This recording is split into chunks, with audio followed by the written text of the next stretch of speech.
दोस्तों नमस्कार, एक बार आपका फिर से स्वागत है।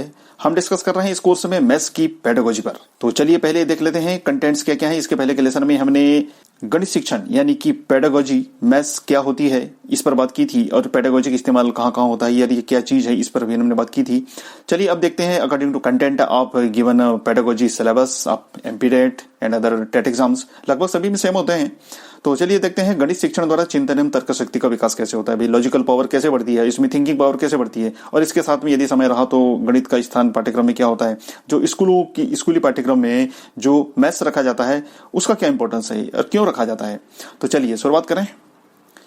गणित से तर्कपूर्ण सोच यानी लॉजिकल थिंकिंग डेवलप होती है। गणित शिक्षण तर्क पर आधारित है, बगैर लॉजिक की ये बिल्कुल बात नहीं होती यहाँ पर, जिसकी पुष्टि निम्न बिंदुओं के आधार पर की जा सकती है। कौन से बिंदु है वो आगे देखते हैं। विज्ञान विषयों के आधार के रूप में गणित किसी भी सब्जेक्ट को, कोई भी साइंस का सब्जेक्ट होता है उसका बेस मैथ्स होता है, गणित होता है। बगैर गणित के कोई भी विज्ञान का विषय बेजान है। फिजिक्स, केमिस्ट्री, नक्षत्र यानी एस्ट्रोनॉमी, जीव विज्ञान, बायोलॉजी, चिकित्सा विज्ञान, मेडिकल साइंस, भूगोल विज्ञान, जियोलॉजी, ज्योतिष विज्ञान, एस्ट्रोलॉजी, सब में गणित की आवश्यकता पड़ती है। बगैर मैथ्स के किसी भी कंसेप्ट को बेहतर तरीके से नहीं डिस्क्राइब किया जा सकता। तो सबका बेस है मैथ्स ही है। गणित का मानव जीवन से घनिष्ठ संबंध है। इंसानी जिंदगी जो है ना, व्यवहारिक लाइफ, उसमें मैथ्स का इस्तेमाल होता है। बगैर गणित के इस्तेमाल का हमारा जीवन संभव नहीं है। क्या इंजीनियरिंग से जितनी भी ब्रिजेस बनाई जाती है, बिल्डिंग्स बनाई जाती है, सब में मैथ्स का यूज करते हैं ना। कितनी मात्रा में सीमेंट लगेगा, कितने मात्रा में सैंड लगेगी और ब्रिक्स कितनी होंगी, तो वो सब इंजीनियरिंग में करना पड़ता है ना। तो वहां पर मैथ्स की जरूरत पड़ती है, कैलकुलेशन की जरूरत पड़ती है। और उसके अलावा जो बैलेंस वगैरह सब सारी चीजें होती है ना, भाई इंजीनियरिंग साइड वाले ज्यादा अच्छे तरीके से जानते हैं कि वो वहां पर वो मैथ्स यूज करते हैं या नहीं करते। बैंकिंग में ये तो बगैर कैलकुलेशन के पॉसिबल ही नहीं है। और जितने भी बिजनेस होते हैं, जितने भी आप बिजनेस करें मार्केट में, कॉर्पोरेट सेक्टर में, यहाँ सब सीधे मैथ्स सीधा संबंध है। बैंकिंग तथा अन्य व्यवसाय कंप्यूटर संगणन से गणित से सीधा संबंध है। बैंकिंग में तो होता है, हम जानते हैं, लेकिन कंप्यूटर संगणक, इसमें बगैर मैथ्स के कुछ भी पॉसिबल नहीं है। आप जानते हैं ना, कंप्यूटर की जितनी भी मशीन लैंग्वेज होती है, वो मशीन लैंग्वेज वो किन बातों को समझता है, सिर्फ 0 और 1, 0 और 1, बस उसी से वो दुनिया पूरी बन गई है, कंप्यूटर की दुनिया पूरी बन गई है। तो बस वहां भी उसका बेस मैथ्स है, उसकी जो आत्मा है ना वो उसकी मैथ्स में छिपी हुई है। आगे, यथार्थ विज्ञान के रूप में गणित एक्चुअल साइंस है। ये गणित के सभी प्रत्यय, सूत्र, तथ्य आदि यथार्थ होते हैं। जितने भी उसमें कॉन्सेप्ट होंगे, जितने भी फॉर्मूलेस होंगे, जितने भी फैक्ट्स होंगे, सब परफेक्ट होते हैं, एग्जैक्ट होते हैं।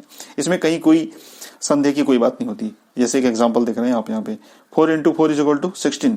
अब ये कहीं भी चले जाएं, आप किसी भी स्थान पे, किसी भी सब्जेक्ट में यूज करें, किसी भी एरिया में यूज करें, किसी भी इंसान के द्वारा यूज करें, तो हमेशा इसका रिजल्ट हमेशा 16 ही आएगा। अब आप मैथ्स की कोई भी एक चीज ले लें, उसमें संदेह की कोई गुंजाइश नहीं होती। ये 16 ही रहेगा, 16 से 15 नहीं हो सकता, 16 पॉइंट समथिंग नहीं हो सकता, बस। तो ये बात हमेशा हमें याद रखनी है कि ये एग्जैक्ट साइंस होता है। गणित मानसिक शक्तियों को विकसित करने का अवसर प्रदान करता है। मेंटल पावर डेवलप होती है दोस्तों इससे, क्योंकि परफेक्शन होता है इसमें, और परफेक्शन होता है तो ये सिस्टम चलता है, इसमें डिसिप्लिन होता है। बस ये बातें हमें ध्यान रखनी है। तो मानसिक शक्तियों का निश्चित तौर पर विकास होता है। गणित की भाषा सार्वभौमिक होती है, यानी कि यूनिवर्सल, एवरीवेयर, हर स्थान पर। अब हेरोन कहीं के थे, ब्रह्मगुप्त कहीं के थे, पाइथागोरस कहीं के थे, लेकिन उनके द्वारा जो कंसेप्ट दिए गए दुनिया भर में इस्तेमाल किए जाते हैं ना। अब इसी तरह सार्वभौमिक यानी कोई पार्टिकुलर कंसेप्ट भी आप ले लेना, हर जगह एक जैसा होता है, यूनिवर्सल होता है। 2 + 2 = 4 एवरीवेयर, यूनिवर्सल फैक्ट है ये, इसमें कहीं कोई संदेह की गुंजाइश नहीं है। तो सार्वभौमिक, हर चीज सार्वभौमिक होती है। इसकी लैंग्वेज सार्वभौमिक होती है। इंटीग्रेशन का सिंबल आप देखें ना, इंटीग्रेशन का सिंबल हर जगह एक जैसा होता है। इंटीग्रेशन के तरीके हर जगह एक जैसे होते हैं। कैलकुलस यदि करना हो हर जगह एक जैसा होता है। ये तो अपर लेवल की बात है, लेकिन अगर लोअर लेवल में हम बात करें, प्राइमरी लेवल के बच्चों के साथ यदि हम बात करें, ये टीचर्स के बीच में बात होगी। ये सारी बातें बच्चों के लिए नहीं है ना। तो टीचर्स को ये बातें समझनी है कि हाँ, यूनिवर्सल चीजें होती है। क्या होती है? मैथ्स की चीजें सारी की सारी यूनिवर्सल होती हैं। गणित का ज्ञान अन्य विषयों के अध्ययन में सहायक होता है। दूसरा सब्जेक्ट आपको स्टडी करना हो ना, तो वहां पर मैथ्स बहुत जरूरी। अब आप सोचेंगे साहब हिंदी या लैंग्वेज या फिर एसएसटी, वहां पर मैथ्स की क्या जरूरत है? बिल्कुल जरूरत है, वहां भी जरूरत है। अब आप हिस्ट्री पढ़ रहे हैं साहब, वहां मुगल एम्पायर पढ़ रहे हैं। मुगल एम्पायर में अकबर के दरबार में कितने रत्न थे? 9 थे। 9 की गिनती करनी पड़ेगी ना आपको। कितने टाइम, किस वर्ष, कितनी उम्र में अकबर को सम्राट घोषित कर दिया गया था? I think 13। तो बस ये सब चीजें याद रखनी पड़ती हैं। वहां भी याद रखनी पड़ती है कितनी सेनाएं थी, उसमें कितने कितने घुड़सवार थे, ये सब चीजें मैथ्स पर डिपेंड करती हैं। तो इस तरह मैथ्स की जरूरत हर जगह पड़ती है, कोई भी सब्जेक्ट हो आप कनेक्ट कर सकते हैं, बिल्कुल कर सकते हैं, और ये होता ही है। आगे देखें, गणित में सार्थक, अमूर्त तथा संगत संरचनाओं का अध्ययन किया जाता है। सार्थक यानी परफेक्शन होता है। अमूर्त, दोस्तों ये अमूर्त शब्द बार बार आएगा। गणित को अमूर्त रूप से मूर्त रूप में चेंज करने की क्षमता शिक्षकों में होनी चाहिए, ये हम बार बार कह रहे हैं और ये कई स्थानों पर आपको पढ़ने को मिलेगा। तो अमूर्त संरचनाओं की स्टडी की जाती है यहाँ पर, जैसे कि एलसीएम।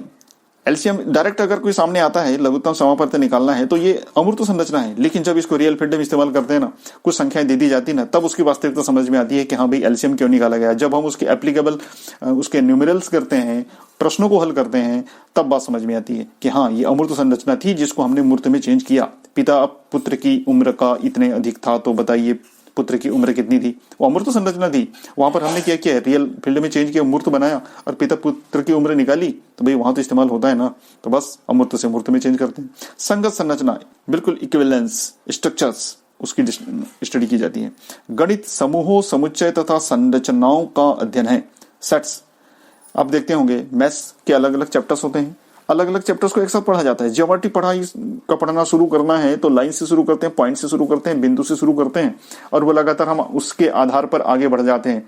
चतुर्भुज तक बढ़ जाते हैं, समचतुर्भुज तक बढ़ जाते हैं, इवन चक्री चतुर्भुज तक बढ़ जाते हैं, और उसके बाद जब उसमें कैलकुलेशन की बात आती है तो मैथ्स चेंज होकर मेंसुरेशन बन जाता है। तो बस उसका कनेक्शन अब आप सीधे सीधे उधर कोऑर्डिनेट ज्योमेट्री से भी कर दें। ज्योमेट्री के बाद कोऑर्डिनेट ज्योमेट्री आ गई, तो ये लोअर लेवल पे भी बात कर सकते हैं। ये सेट्स होते हैं, ये सेट्स का एक स्टडी है। एक सेट आपको शुरू करना है तो बस उसी के बारे में आप स्टेप बाय स्टेप आगे बढ़ते जाएं। तो ये एक कलेक्शन है और इस कलेक्शन की स्टडी है। तो इस तरह हम जितनी भी चीजें देख रहे हैं ना दोस्तों, हर किसी की स्टडी है, हर कोई सब्जेक्ट में अलग अलग फील्ड्स में बहुत सारे पॉइंट्स, और आप अपने तरीके से भी ढेर सारे पॉइंट्स बना सकते हैं, बनाने की कोशिश करें। तो इसी से तो हम कह सकते हैं कि मैथ्स जो है इसमें तर्कपूर्ण सोच विकसित होती है, डेफिनेट तर्कपूर्ण सोच विकसित होती है। इस बात को हम हमेशा ध्यान रखें। और ये क्यों होती है, ये यदि पूछा जाए तो हम तार्किक दृष्टिकोण वहां पर रखें। किसी भी एक चीज को, किसी भी एक तथ्य को, चूंकि आपको अपनी तरफ से तो कुछ करना नहीं है, क्योंकि आपके एग्जाम में क्वेश्चन भी वही होगा, आंसर भी वही होगा, बस लॉजिकल पावर आप में होनी चाहिए। यदि वो लॉजिकल पावर आप में है तो ओके, तो आप निश्चित तौर पर एक बेहतर गणित शिक्षक बन सकते हैं। जब आपकी पोस्टिंग होगी या फिर जब आप काम करेंगे या फिलहाल भी आप काम करते होंगे टीचिंग के फील्ड में, तो वहां आपकी सोच विकसित होगी कि अब हमें सिस्टमेटिक चलना है, हमें लॉजिक रखनी है, हमें परफेक्ट रीजन रखने हैं, बगैर किसी रीजन की कहीं कोई बात नहीं होगी। और हम जो आंसर देंगे, हम जो प्रॉब्लम सॉल्व करेंगे, हम जो प्रश्न हल करेंगे, उसका आंसर परफेक्ट आएगा और यही आएगा। 4 × 4 = 16 आज भी होगा और हमारे सीखने के बाद भी होगा, हमारी पोस्टिंग के बाद भी होगा। तो इस तरह हम कह सकते हैं कि लॉजिकल थिंकिंग डेवलप होती है। अब देखते हैं गणित को अनिवार्य विषय बनाया क्यों गया है। दोस्तों गणित, जब हम ये बात कह रहे हैं कि हर विषय की जान होती है, तो हर विषय को पढ़ते समय गणित को भी शामिल किया जाना चाहता, लेकिन नहीं। जैसे जैसे साइंस ने आगे डेवलप किया है, दूसरी चीजें आगे बढ़ी हैं, तो हर स्थानों पर मैथ्स की जरूरत पड़ी है। तो इसे एक डिफरेंट सब्जेक्ट बनाना पड़ा, वो इसलिए कि अन्य विषय को मदद मिले। बगैर मैथ्स के दूसरे सब्जेक्ट बिल्कुल पॉसिबल नहीं है। तो इसलिए क्यों बनाना पड़ा, इसको अनिवार्य विषय क्यों बनाना पड़ा। ऑप्शनल में ये नहीं रखा जाता, इवन प्राइमरी यानी छोटे बच्चों के लिए तो ये बिल्कुल ऑप्शन में नहीं रखा गया है। हाँ, दूसरी कंडीशन में हो जाती है, CWSN चाइल्ड के मामले में कभी कभी ऐसा होता है कि मैथ्स ना देकर उनको म्यूजिक दे दिया जाता है, कुछ ब्लाइंड यदि कोई चाइल्ड है तो इसको फिर भी एक अर्जेंट सब्जेक्ट है ना, क्यों बनाया गया। चलिए कुछ कारण देखते हैं। यदि गणित विषय को पाठ्यक्रम में उचित स्थान न दिया गया तो बच्चों को मानसिक प्रशिक्षण यानी मेंटल ट्रेनिंग के अवसर नहीं मिल सकेंगे। मेंटल ट्रेनिंग, दोस्तों बहुत सारे एग्जांपल्स दिए जाते हैं, प्रश्न दिए जाते हैं और उसकी प्रैक्टिस करने लग जाती है। क्यों? प्रैक्टिस करने के बाद उसका जो परफेक्ट आंसर आता है ना, तो आपने देखा होगा कि मान्य विषयों की तुलना में गणित में जब प्रश्न दिए जाते हैं तो उसका रिजल्ट टीचर्स को उसी पीरियड में तुरंत मिल जाता है। होता है ना ऐसा, तो ये प्रैक्टिस है। तो यहाँ पर बाकी विषय जैसा उसके रिजल्ट का इंतजार करने की जरूरत नहीं पड़ती, तुरंत मिलता है। 5 मिनट 10 मिनट में कोई क्वेश्चन सॉल्व हुआ तो वहां पर रिजल्ट आपको तुरंत मिला। तो बौद्धिक विकास होता है और मेंटल प्रैक्टिस होती है, तो बौद्धिक प्रशिक्षण इसमें मिलता है निश्चित तौर पे। गणित का ज्ञानार्जन करने के लिए गणित संबंधी ऐसी कोई जन्मजात विशेष योग्यता कुशलता नहीं होती जो कि दूसरे विषयों के अध्ययन की योग्यता से अलग हो। दोस्तों दूसरे विषय की योग्यता से अलग होती है क्या? दूसरे विषय का अध्ययन करते समय कुछ योग्यताएं जन्मजात हो जाती हैं, जैसे मुंह से आवाज निकालना, भाषा सीखना हो, लैंग्वेज सीखना हो, मुंह से बोलना हो, और कुछ हाथ से कोई चीज चित्र बनाना हो। जमीन पर छोटे बच्चे कुछ भी उटपटांग चीजें बनाने लग जाते हैं, तो ये जन्मजात कुछ चीजें होती हैं। लेकिन मैथ्स का ज्ञान अर्जन करने के लिए कोई जन्मजात कुशलता नहीं होती है, ये कुशलता पैदा की जाती है। ये बात हमें ध्यान रखनी है। गणित एक ऐसा विषय है जिसमें बच्चों को अपनी तर्क शक्ति, विचार शक्ति, अनुशासन, आत्मविश्वास तथा भावनाओं पर नियंत्रण रखने का प्रशिक्षण मिलता है। दोस्तों यहाँ पर गणित एक ऐसा विषय है ना जिसमें गणित से बच्चों में तर्क शक्ति का विकास होता है, डेफिनेट होता है, और ऐसे टीचर्स में भी होता है। टीचर्स भी बिल्कुल परफेक्ट बात करते हैं। विचार शक्ति, जी हाँ, मेंटल प्रैक्टिस की हमने बात की थी। अनुशासन, डिसिप्लिन, डिसिप्लिन क्यों होता है? सामान्य जिंदगी में भी डिसिप्लिन होता है। क्यों? क्योंकि मैथ्स एक ऐसा विषय है जिसमें स्टेप बाय स्टेप हम आगे बढ़ते हैं, कहीं से भी सीधे शॉर्टकट नहीं अपनाते हैं। तो एक के बाद एक, क्लास 1 2 3 4 5 6 7 8 9 10 11 12, उसके बाद कॉलेज, इंजीनियरिंग, तो ये डिसिप्लिन ही तो है।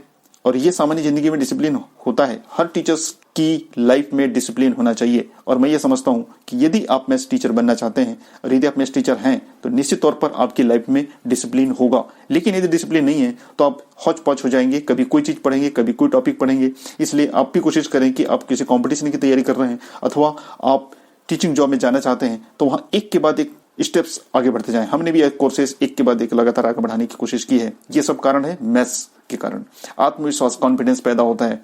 भावनाओं पर नियंत्रण, जी हाँ, कंट्रोल करना सीखते आना चाहिए भावनाओं पर। एक क्वेश्चन हम नहीं कर पाए, किसी चीज को नहीं सीख पाए, कोई बात नहीं, हमें कंट्रोल करते आना चाहिए। लेकिन आपको जानकर बड़ा आश्चर्य होगा, मैथ्स का कोई क्वेश्चन आप कर रहे हैं, 2 दिन तक लगातार किया, नहीं हुआ, सही आंसर, एग्जैक्ट आंसर नहीं आया, लेकिन जिस दिन आता है ना उस दिन बल्ले बल्ले हो जाती है। खुशी का ठिकाना नहीं होता, डांस करने की इच्छा होती है, खूब पार्टी शार्टी करने की इच्छा होती है भाई। तो ये सब क्यों होता है?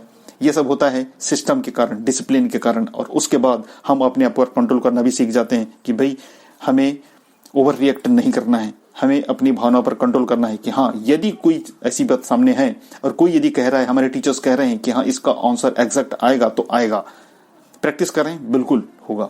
गणित के माध्यम से ही छात्रों में नियमित तथा क्रमबद्ध रूप से ज्ञान ग्रहण करने की आदतों का विकास होता है। बच्चों में ज्ञान ग्रहण करने की आदत का विकास कैसी? नियमित, रेगुलर और क्रमबद्ध, स्टेप बाय स्टेप। और ये होता है सिर्फ और सिर्फ गणित के कारण, क्योंकि गणित ही हमें अपनी लाइफ को सिस्टमेटिक, रेगुलर करना सिखाता है। हम अपनी दूसरी क्रियाकलापों में भी सिस्टम से अपना जीवन यापन करते हैं, बाकी काम को भी हम सिस्टम से करते हैं। भाई किसी के यहाँ शादी है, स्टेप बाय स्टेप आगे बढ़ते हैं ना। क्या डायरेक्ट आप सीधे बारात लेके पहुंच जाएंगे? भाई उसके पहले बहुत सारी तैयारी करनी है ना, तो वो सिस्टम से कर रहे हैं ना। एक लिस्ट बनाए, लिस्ट के बाद आगे बढ़े। आप कहीं भी कोई भी एग्जाम्पल लेकर इस बात को सिद्ध कर सकते हैं। यदि क्षमता ये आप में है तो आप बेहतर गणित शिक्षक बन सकते हैं। और साथ ही गणित को मुख्य विषय के रूप में रखने के पीछे यही कारण है।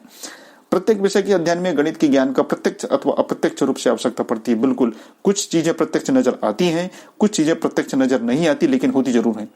क्योंकि गणित को सभी विज्ञानों का विज्ञान तथा समस्त कलाओं की कला। दोस्तों ये अंतिम वाक्य आपको याद रखना है। कई बार संभव है कि इस तरह के प्रश्न आपसे पूछ लिए जाएं।